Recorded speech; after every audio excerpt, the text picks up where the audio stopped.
on. I am delighted to have Dr. Dexter Hadley. Dexter, how are you doing today? I'm great, Raphael. Thank you for inviting me. Well, today's topic is actually very interesting to me. It's we want to talk about artificial intelligence in the field of medicine, and you have quite an impressive resume with quite a few accomplishments. But why don't you take the time to explain to our audience what is it that you do and how did you arrive into doing what you do today? Sure, I'll try to do it in three thoughts. So, I always wanted to be a doctor, as in my mom was a nurse and she said, "You're going to be a doctor." So I said, "Okay." I taught myself to program computers at age 10. Just sort of, I took to it. I was very good at it. And,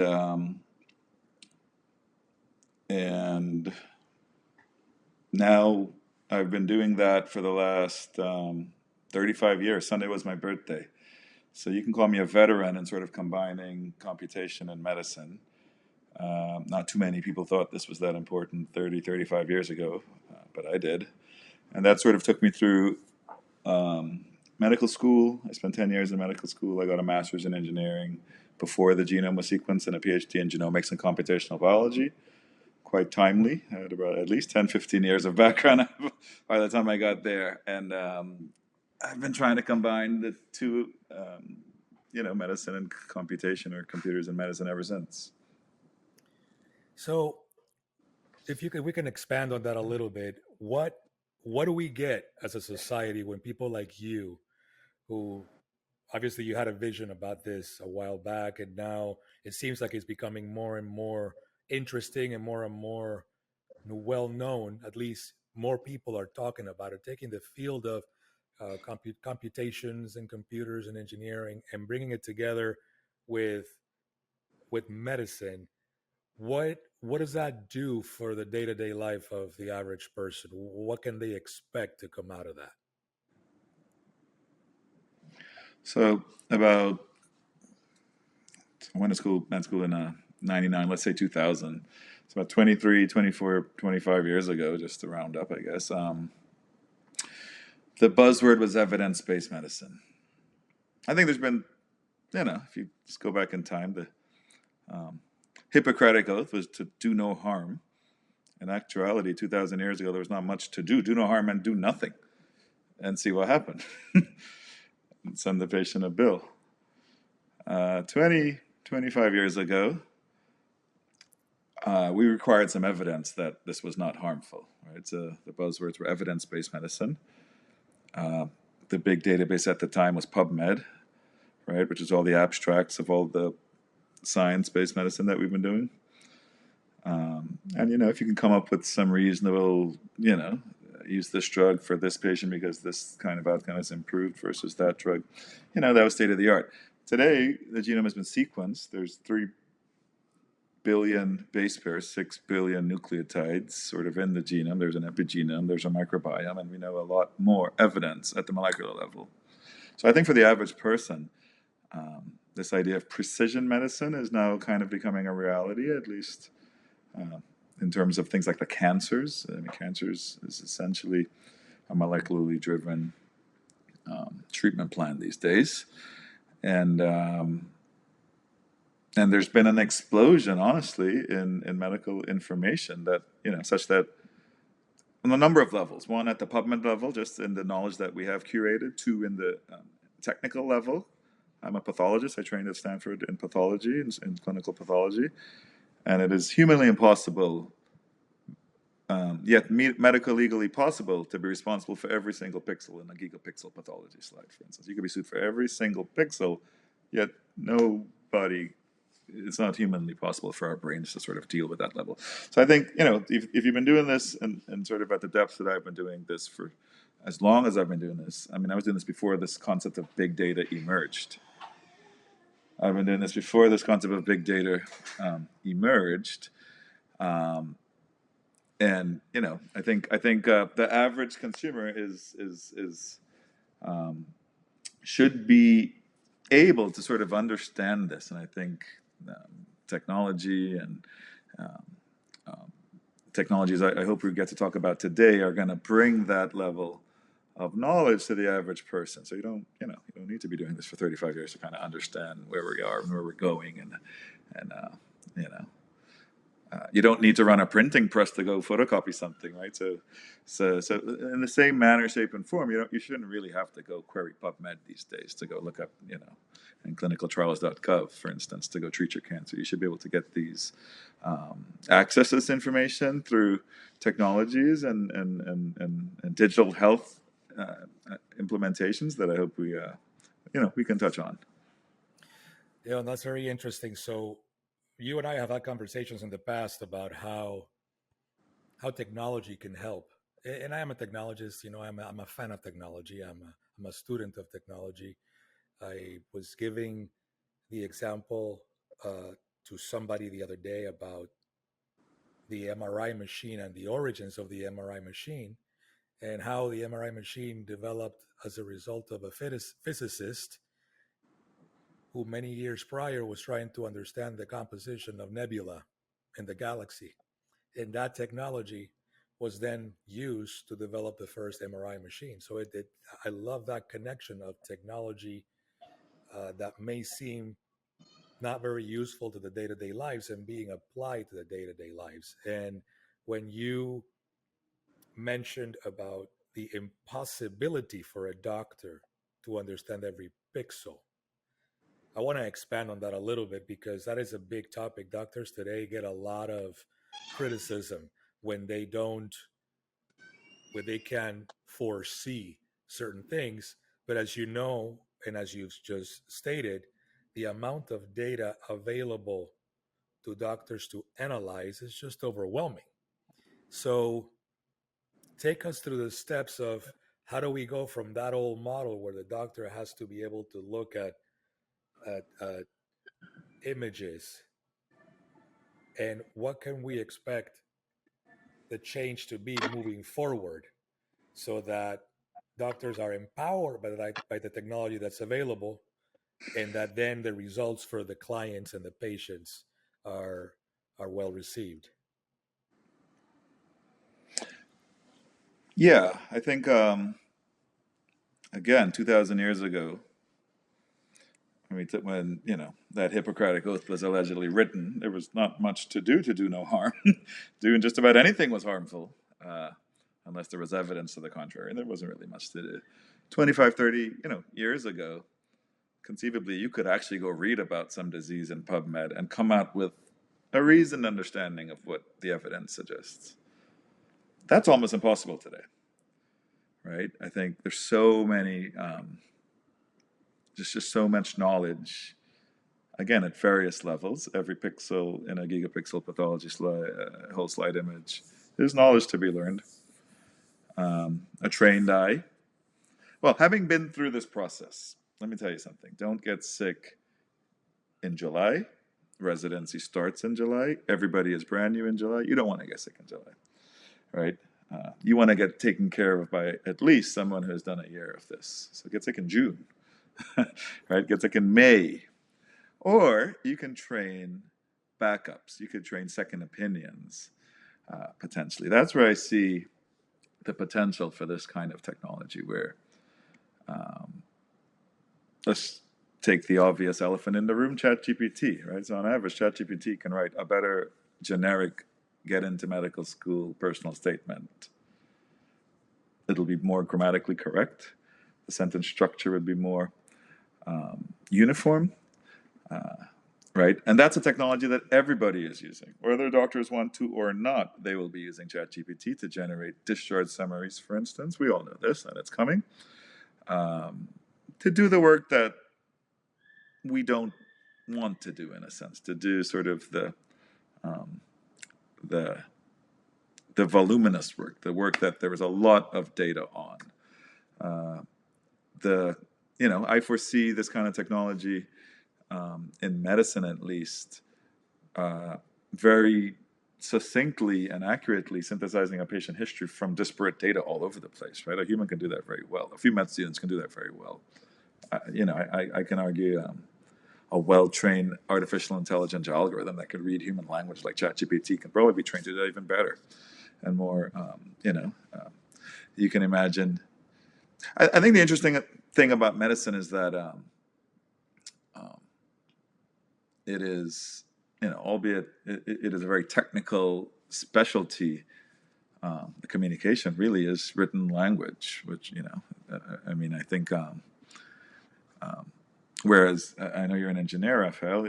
You may have very structured data on metallurgy, or we talked about space just now. I'm sure there's lots of structured ways to exchange information about space and what happened on some experiment. There's very little structured ways to exchange information in medicine except how to bill for it, right? And coming back to that Hippocratic oath, you send the bill. You're still sending a bill. That's the most structure we have in medicine today, at least for now.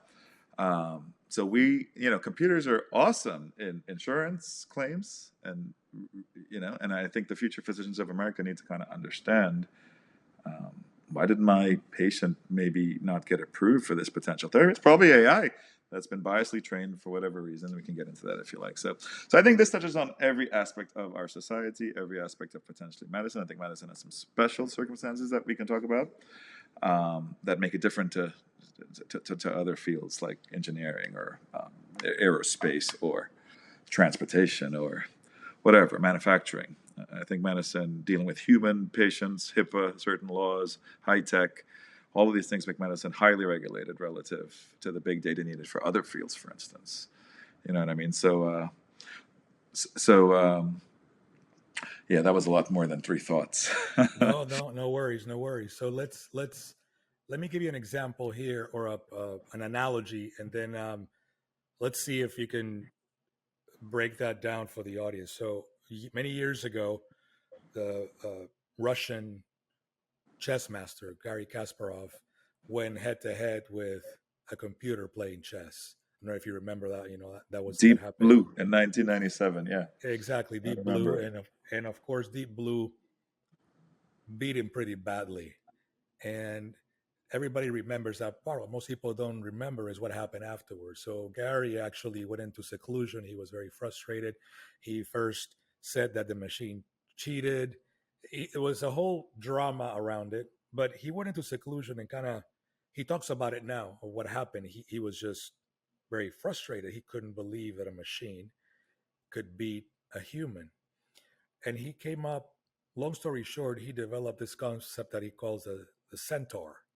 Centaur, of course, is a mythical creature. It's a half horse, half man, and he teaches kids the following philosophy. He says, according to him, a human uh, is very difficult or almost impossible for a human to beat a machine head to head on a computational task.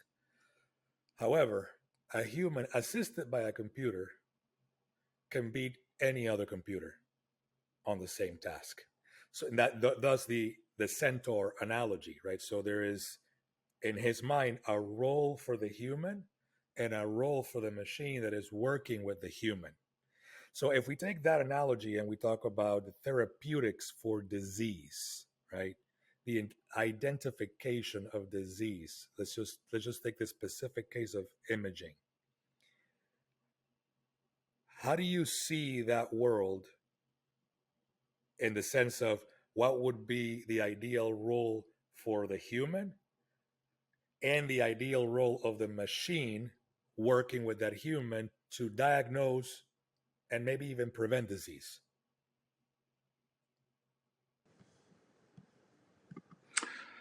So I think medicine is multifactorial. We just went through a pandemic, right? Probably the best example of precision medicine. What does that even mean? It means there are all kind of drugs for COVID, especially when the pandemic, when there was supply chain issues. You had to test for that disease before you ensured you gave a drug that was specific to COVID. So it couldn't be influenza. It couldn't be a common cold, as in a coronavirus that wasn't the coronavirus, COVID-19. Couldn't be any number of other things. It had to be this so that we can give this specific, limited, and valuable resource. Right? That's called screening. They screen for COVID at a population level, not to treat it, just to find it and contain it. I think AI can help in screening. And we can talk about specifics that are not COVID in a second. And might as well talk about it now. You just asked about imaging. So what's a good screening example where imaging is used to catch, I don't know, breast cancer, mammography at age 35, 40. Average woman goes every other year for mammography for 20, 30 years. So pretty poor process. 1 in 2 women are going to get a false positive reading of maybe not gigapixel pathology, but gigapixel radiology now. All right. And within reason, every pixel you're medically legally responsible for, even though it's unreasonable to expect. One, you're going to get cancer every time when the negative space is so large. This is a screening test. Most tests are negative, so it's 1 in 1,000 already at the outset. And 2, you're going to catch pre-cancer on a mammogram, which is supposed to be the actual image is mainly negative, except for a very small precancerous lesion, presumably. And 3, if it happens to be July, forget it. You're not going to catch it. Right? You're not going to catch it. So computers can help in that screening population health sense of an image that informs some kind of public health decision. As in, let's test this with a core biopsy. Then you get into gigapixel pathology. Fantastic. Computers can help there too for diagnostic, given a screening aid. Complicated, right? But you can see where, assuming this technology improves with time, I don't need to tell you, Kasparov and Deep Blue, that was a rule-based expert system, right? To beat some quantified number of chess moves. The technology has improved much, much more since then. I probably don't need to tell you that the technology is such that we don't even know what the rules are that discriminate early breast cancer. We just know we need a ton of data because these models are billion and trillion parameter scale. And engineering 101, simultaneous equations, you need billion and trillion parameter data, which we may or may not get eventually. But presumably, you can have a very, a very solvable system of equations. You could have a very parameterizable model given enough data to set a very large parameter space in AI, right? So the new version of Deep Blue is we just need a lot of data that is well annotated. Who got cancer, who didn't get cancer, who responded to therapy, who didn't respond to therapy, which is exactly what we have today, kind of in medicine, kind of, right? So AI is going to help in screening. AI is going to help in diagnosis. We all know Da Vinci. I went to Penn. Penn is where the Vinci robot was already made to excise the tumor. AI is going to help in the insurance claims that get sent for all the commerce. It's really good at that. Again, depending on who you are. And so on and so forth. So you can see AI potentially in every single aspect of this, except today, there's no app to really help me interpret my mammogram as a human being, as a patient, or my prostate scan, or my lung scan, or my Alzheimer's scan in my mom's case, for instance, which is another MRI. And that brings me, I guess, to the last point. This is manna from heaven. You want to talk about centaurs? I think AI is manna from heaven. We have a bunch of technology that's really remaining unused. If you look me up in PubMed, 2007, 2008, we stole the show at RSNA, the Radiographical Society of North America, the radiologist show. We stole the show because we studied MRIs with this deep learning thing. We studied a special MRI, an FDG PET, which is a functional type of MRI where there's some biological tracer that can be metabolized. So you see, it's not just a static image. It's some level of physiology on the image in terms of FDG, which is a tracer. It's not that important. But no human really knows how to read an FDG PET efficiently, right? It's just too much information. There's not a lot of data floating around, but I was at a place, UCSF in particular, the #1 recipient of government funding for this kind of research. And we were able to predict Alzheimer's. And as you know, my mom has Alzheimer's. We were able to predict Alzheimer's with this FDG PET that's been hanging around this awesome university 5 years earlier than documented on the chart using this AI approach. Now, yeah, there's no cure for Alzheimer's, but I wish I had known this 5 years before, right? Just to deal with my personal problem. So you never know. Like, this is a whole new world, I think, that we're dealing in. And I think the problem is not the technology anymore. The problem is medicine and the way medicine works and data or the lack thereof, the billing or the approvals or the lack thereof, and sort of fine-tuning the system with these new tools that we have.